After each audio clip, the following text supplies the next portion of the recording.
In the winter of 1903, 16-year-old Esther Mitchell of Corvallis, Oregon, caught the eye of a local evangelical cult leader, Edmund Creffield, or Joshua as his flock called him. Creffield intended to marry Esther, but before that could happen, she was whisked away by her older sister Phoebe to the Boys and Girls Aid Society in Portland. Phoebe mostly wanted to protect her sister from herself. Esther was not afraid of Creffield. She was not running away from him on purpose. On the contrary, she believed him to be a prophet on earth, God's chosen one, and he had chosen her. In reality, Phoebe didn't whisk her away, but dragged her, kicking and screaming. This week on Out of the Past, Edmund Creffield, the Holy Roller Cult, and the Brides of Christ murders. When Edmund Creffield came to Corvallis, no one knew much about his background, and so neither do we. We know that he was likely a German immigrant raised in the church. We get our first real glimpse of him working for the Salvation Army in Portland, where he would often hijack sermons and drive them off the rails. His overly zealous faith eventually led him to break ties with the organization.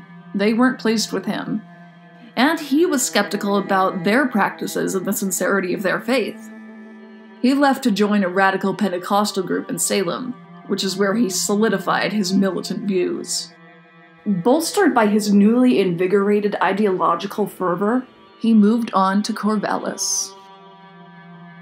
Corvallis provided a fresh ground for Creffield, a blank page on which to write his story, and the story he wrote was of his own divinity. In his early sermons, he made it clear that he believed himself to have a direct line of communication with God. He soon had a small but faithful following of converts who hung on his every word. They would hold long prayer meetings, sometimes a day or more in length, during which they would sing, chant, shout, cry, and roll on the floor. This is part of the reason they were called the Holy Rollers. This, and their belief that if they conducted themselves with the proper amount of righteousness, their names would be inscribed on a holy roll in heaven. The more their group gathered, the more they ruffled the feathers of people who weren't part of the sect. By the summer of 1903, the group was forbidden from gathering within town limits because of the babble of weird sounds that would emanate from their meetings. They spent the season camping on Kiger Island in the middle of the Willamette River. It was here that Creffield announced that he was now Joshua, the holy prophet, God's chosen representative on earth, and that at a later time he would become Elijah, the restorer. For all effects and purposes, he set himself up as the new Jesus Christ. It was here, too, that he pushed his flock even further to surrender their inhibitions, to give themselves completely over to prayerful ecstasy, and, according to some accusations, to do so without any clothes on. Before we go on, I want to go over the cast of characters in the Holy Rollers. Many of them are tangled up in the same family tree. I've already mentioned Esther Mitchell. The Mitchell children had it rough. Their mother passed at a young age, and their father didn't stick around to see that they were raised properly. With this history of abandonment, it's easy to see why Esther and her sisters would join a cult. Charles Mitchell and his late wife Martha had 5 children relevant to the story. Donna Mitchell, later star, Phoebe, Perry, George, and their youngest, Esther. Donna was one of the first to join Creffield's flock, along with her husband, Burgess Starr. In fact, Donna and Burgess were both on the island that summer. So were other members of the Starr clan, including Burgess's brother and niece. Another important family tree to be familiar with going forward is the Hurt clan. Orlando Victor Hurt, who went by O.V., and his wife Sarah had 4 children. May, Maud, who will play a major part in our story, Frank, and Roy, who was adopted. Sarah, May, Frank, and Maud all fell heavily under Creffield's influence. OV is important because although he was not himself at first a member of the church, his house became their headquarters for a while. But we haven't gotten to that point yet. On the island, Creffield spoke about revelations given to him by God. He commanded the renunciation of worldly things and repentance through the laying on of hands. And, as we'll see, he got freer and freer about where he would lay his hands. During the time they were camped out there, Maud Hurt's fiancé, James Barry, came to see how they were getting along. He owned a bicycle shop in town, and had lent Creffield money some time ago to help him get started with his church. Creffield told him that they were ready to build a tabernacle, and he asked for more money, telling him that God had canceled the original debt, so he owed Barry nothing. Barry wasn't having this, and told Creffield he would get no more money from him. This led Maud, at Creffield's urging, to break off her engagement with Barry. Soon, Creffield was telling more members of his congregation to cancel their engagements. He began to preach the doctrine that earthly marriages were carnal, unholy. In addition, he initiated the practice of endowing women with the grace of love, a process that involved a private prayer service held in a tent. It's not clear what exactly happened in the tent, but when it was done, Creffield ordered the women to embrace and kiss him. As you can imagine, such developments were not well received by many of the men, and so most of them were shunned, exiled from the flock, and cut off from their loved ones who remained in the church. Soon, the only men in the group who remained in God's good graces, besides Creffield, were Frank Hurt, Lee Campbell, and Samson Levins. By this time, suspicion was running rampant that Creffield and his flock were involved in God knows what kind of salacious rituals. Rumors of naked orgies began to proliferate. Newspapers all over the Northwest were starting to report on the strange goings-on in Corvallis. The Salvation Army itself decided to step in at one point, sending one of their prominent officers, Captain Charles Brooks, to the island to investigate. Astonishingly, Brooks fell under Creffield's spell in a matter of days, and was soon a devout member of the Holy Rollers. Since Creffield couldn't count on James Barry to finance the building of his church, and since the rains were coming soon, they couldn't stay on the island. Salvation came in the form of an invitation from Maud and her mother Sarah to bring everyone to their house, the O.V. Hurt residence, which sat just outside of Corvallis town limits. At Hurt's, the group continued their practice of rolling around on the floor for hours on end to atone for their sins. They also starved themselves and deprived themselves of earthly comforts. O.V. himself initially had no interest in Creffield's church, and considered him to be a nuisance. He only allowed the rollers to come into his home because, at least, his wife and children could be where he could keep track of them. It was an intensely uncomfortable situation, however. As he was reviled and shunned by the church, they called him the Black Devil and warned him that he was going to hell. On October 28th, the pressure got to him, and he saw the light. He converted, acknowledging Creffield's status as prophet. He hung a sign on the door of the house which read, "No admittance except on God's business." He quit his job, stopped shaving, and started wearing ragged old clothes. The day after O.V. quit his job, there was a notorious incident wherein the flock burned a large amount of furniture, musical instruments, and other household goods on the lawn of the house, renouncing them as worldly luxuries. In the frenzy, they also burned a cat and a dog. Some whispered that they had even burned a child, and that it was little Martha, the Hurts' recently adopted daughter. This part turned out, fortunately, not to be true. Even if there wasn't an actual human sacrifice, the citizens of Corvallis were still up in arms. About 2,000 of them gathered around the next day to gawk at the remains of the bonfire. Some girls and women were yanked from the Hurt house by family members. A crowd converged on the house, breaking windows with rocks. Officials detained Creffield and Brooks and subjected them to sanity examinations. They weren't able to declare them insane, but they did scare them into leaving town for a few days. But before long, they were back in the Hurt residence. In fact, they set to work expanding the house, beginning the process of building their tabernacle.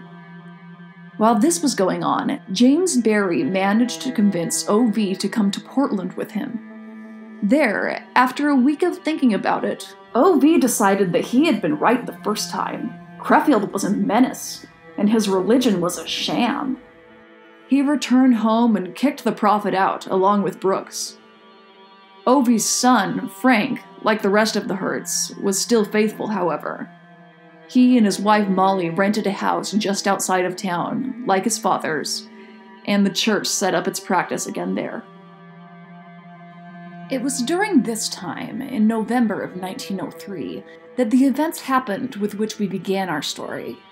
Esther Mitchell was behaving very strangely, appearing dazed and going into fits of religious ecstasy. Her older sister Phoebe, as I've said, had her committed to the Boys and Girls Aid Society in Portland. This did nothing but add fire to Esther's zeal.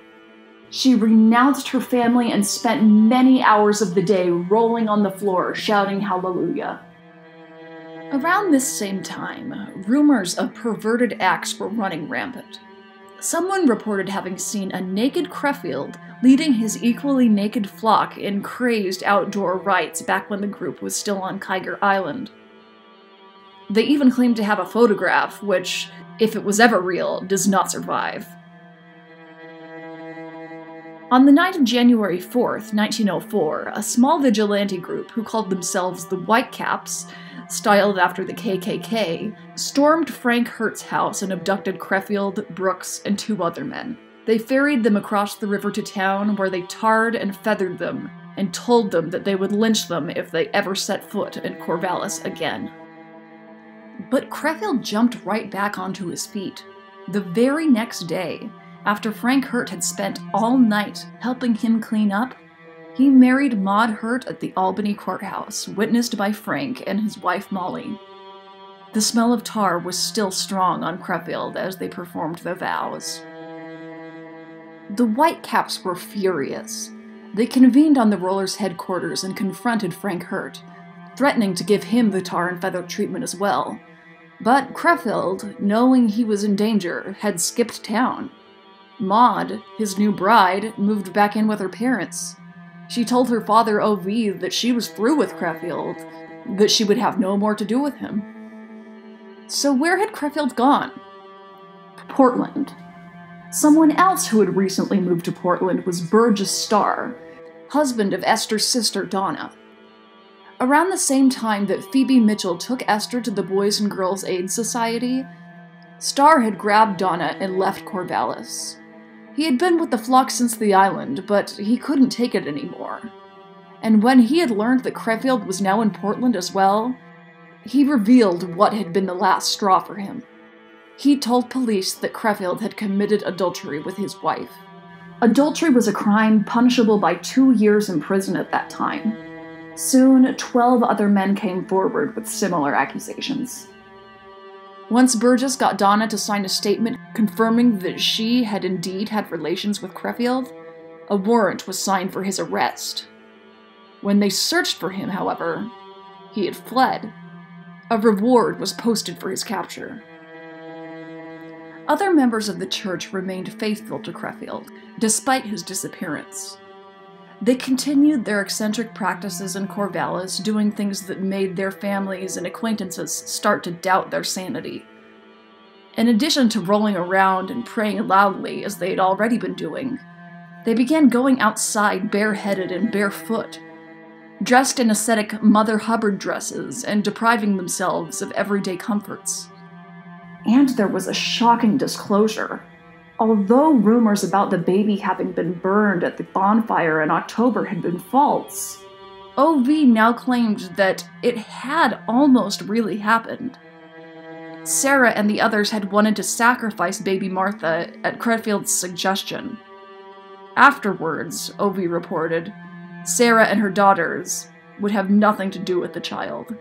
They thought she was unclean.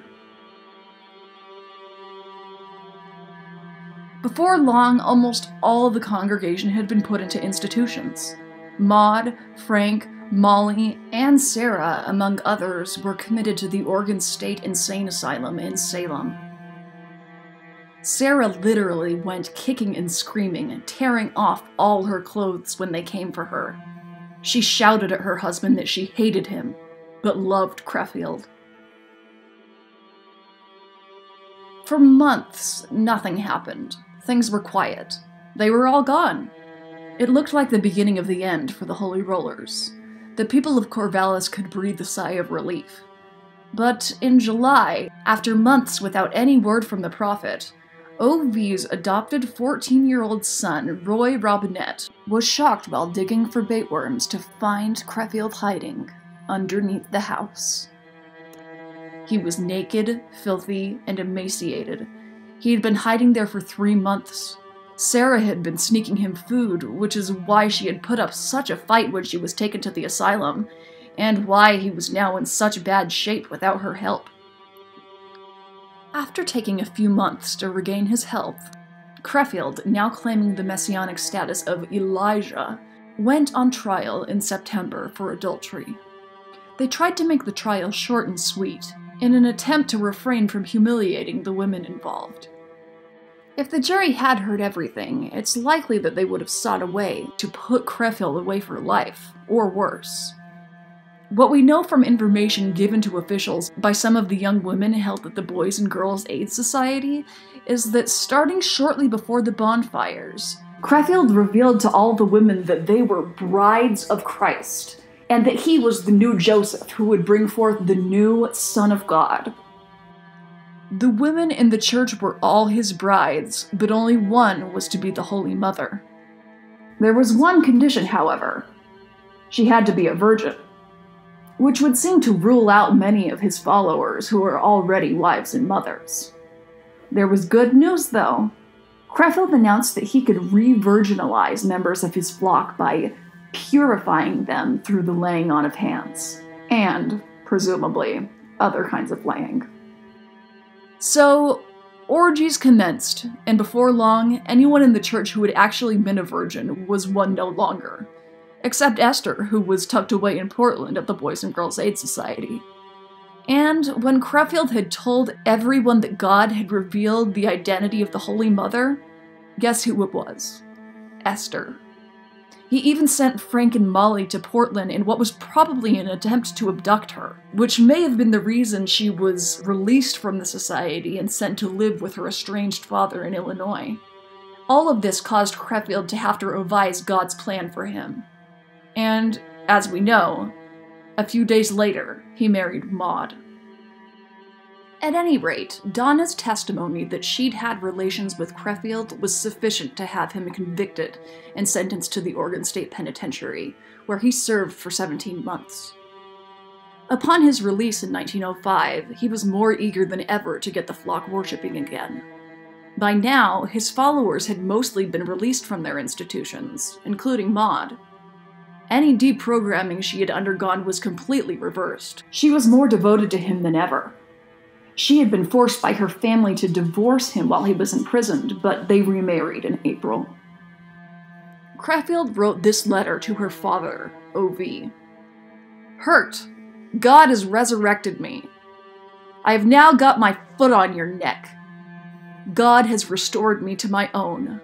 I will return to Oregon and gather together all my followers. Place no obstruction in my way, or God will smite you. Creffield." Creffield was furious about the treatment he and his followers had received in the press. They had written articles ridiculing him and the tenets of his beliefs. He announced to his reassembled congregation that he had called for wrath to be visited on modern Sodoms like Portland, Seattle, Corvallis, and San Francisco. A few days later, the Great San Francisco earthquake of 1906 nearly destroyed the city. Of course, Creffield took full credit for the tragedy. Like many leaders of his kind, Creffield received divine revelation that his flock was to migrate in order to escape persecution. In his case, to a place up north on the Yachts River. The congregation convened in Newport, and two brides of Christ, Cora and Sophia Hartley, were there with everyone else. Unbeknownst to them all, so was their father, Lewis. Lewis Hartley walked up to Creffield, gun in hand, and pulled the trigger. The weapon didn't fire. He shot 4 more times at Creffield, each shot a failure. The flock saw this as a sign that God was protecting Joshua, their prophet and leader on earth. In reality, the man who sold Hartley the gun had sold him the wrong ammo because he was afraid that Hartley might do something dangerous. But that news didn't make it to the flock. It was a miracle, and he was indeed divine. The Holy Rollers were driven out of every place they attempted to settle on their path up the coast. They made it to the Yachts River and to the northernmost tip of Oregon, but Creffield eventually broke from the flock, determined to find a better location on his own, perhaps in British Columbia. But Creffield didn't go to Canada. He went to Seattle, where he met up shortly afterward with his wife, Maud. Meanwhile, the rest of his followers continued to camp out by the sea, living on shellfish, awaiting word from their prophet. At some point during this period, Esther Mitchell had returned to Oregon from Illinois. Everyone thought she had recovered her sanity. She worked various jobs in different cities, all while awaiting her chance to rejoin Creffield, still convinced that she was the Holy Mother. George Mitchell, Esther and Donna's brother, had some time ago started receiving his own divine revelations. They came in the form of communications from God through the medium of his dead mother, Martha. Before long, these communications told him what he had to do: kill Edmund Creffield. On May 7th, 1906, Mitchell made his way up to Seattle and walked up to Creffield and Maud as they stood together in front of Quick's drugstore. He shot Creffield in the back of the head at point-blank range, and the cult leader fell to the ground, dead. He was only 33 years old, as some like to point out, the same age as Jesus at the crucifixion. Maud fell to Creffield's side, briefly overcome with grief, but she regained her composure very quickly. She didn't believe Creffield could be killed. She was certain he would be resurrected. She even managed finally to get someone where she was being held to take her to the cemetery on the day she thought he would rise. As you might have guessed, he did no such thing. After Mitchell was arrested, he sent a telegram to O.V. Hurt. "I've got my man. I'm in jail here. George." The trial of George Mitchell was a sensation in the press. Mitchell himself was unrepentant, and his attorneys defended him on the basis of temporary insanity, which was an unusual strategy at the time. The basic idea, in addition to Mitchell receiving messages from his dead mother, was that no man could have witnessed the vile and perverted things that happened to his sister and other loved ones at Creffield's hands without losing his mind. And the public was overwhelmingly supportive of this idea. The most startling testimony came from O.V. Hurt, who revealed the extent of the licentiousness that had unfolded under his roof during the time that Creffield held his services. In particular, during the time that he was hiding out under the house. Sarah had not only been feeding Creffield, but when Hurt was off at work, she and the other followers would bring him into the house, and they would participate in even more depraved orgies than they had before. O.V.'s wife, Sarah, despite her devotion to her prophet, was the last holdout. But finally, even she consented to having sexual relations with Creffield while her children and other members of the church looked on. As you might expect, general sympathy fell so strongly with Mitchell that it was nearly impossible to select an impartial jury. In fact, when it came time to reach a verdict on July 10, 1906, the jury only took 20 minutes. Not guilty. George had little time to celebrate his acquittal, however. Just 2 days later, on July 12th, Esther Mitchell walked up to George at the Union Depot railway station and shot him at point-blank range, just as he had done to Creffield. Mitchell fell to the ground. Maud Hurt, by her own admission, had supplied the gun. They had avenged their prophet. Esther's trial, like George's, was heavily attended and heavily covered by the media. Esther and Maud's legal counsel put forth an insanity defense, just as George's had in his case. And like George, they displayed no remorse for what they had done. Both proclaimed their willingness to hang for their deeds. But finally, Esther and Maud were both deemed paranoid and thus mentally unfit. The only remaining problem was what to do with them. They could be committed there, or, more economically for the state of Washington, they could be sent back to Oregon, where they would likely be set free. Officials in Oregon were not enthusiastic about this last idea. While they waited to work all this out, both women were held in jail. On November 17th, 1906, after several days of illness, Maud died. At first, it was thought to be an act of God, but medical examinations finally revealed the true cause: strychnine. Maud had taken her own life.